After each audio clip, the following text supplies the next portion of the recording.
సక్రమంగా పుట్టుంటే నార్కో టెస్టులకు సిద్ధమా, నాతో చర్చకు సిద్ధమా ఒక్కసారి తేల్చుకోవాల్సిన అవసరం చంద్రబాబు నాయుడుకు ఉంది, ఆ పార్టీ నాయకులకు కూడా ఉంది. పొలాలు తగలబెట్టించి యూనివర్సిటీ దగ్గర మీటింగ్ పెట్టించి కొంతమంది పోలీసులతో తగలబెట్టించింది పత్తిపాటి పుల్లారావు, నారాయణ, శ్రావణ్ కుమార్లు కాదని మీరు ఎవరైనా సరే నార్కో టెస్టులకు సిద్ధమా? లేదా మీ మనవల మీద ప్రమాణాలు చేస్తారా? మీకు ఆ దమ్ముందా? నేను చేస్తా. చేతగాని సేవలని సన్నాసులు మీరందరూ మాట్లాడితే అబద్ధాలు నిజాలైపోతే నిజాలు అబద్ధాలు అవుతాయా? మీరు జగన్మోహన్ రెడ్డి గారిని ఓడిస్తారా? మీరు అంతలా వీరులైతే రండి సింగిల్ గా. చంద్రబాబు నాయుడికి మళ్ళీ చెప్తా ఉన్నా, నువ్వంత వీరుడు సూర్యుడు అయితే, నువ్వు మగాడివే అయితే చంద్రబాబు నాయుడు సింగిల్ గా జగన్మోహన్ రెడ్డి గారిని ఢీ కొట్టి చూడు.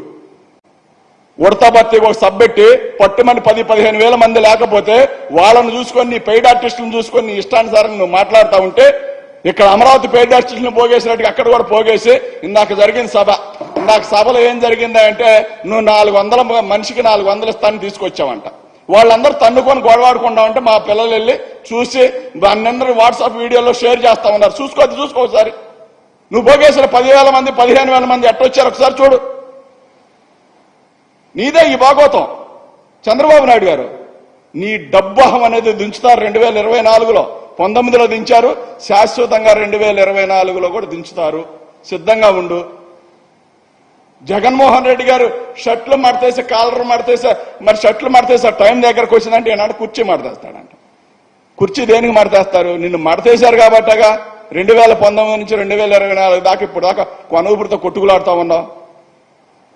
ఎక్కడో ముసలోడు వాడితే ఆ డైలాగ్ తీసుకొచ్చి మాట్లాడితే నీకు సిగ్గు ఉండాలి కదా.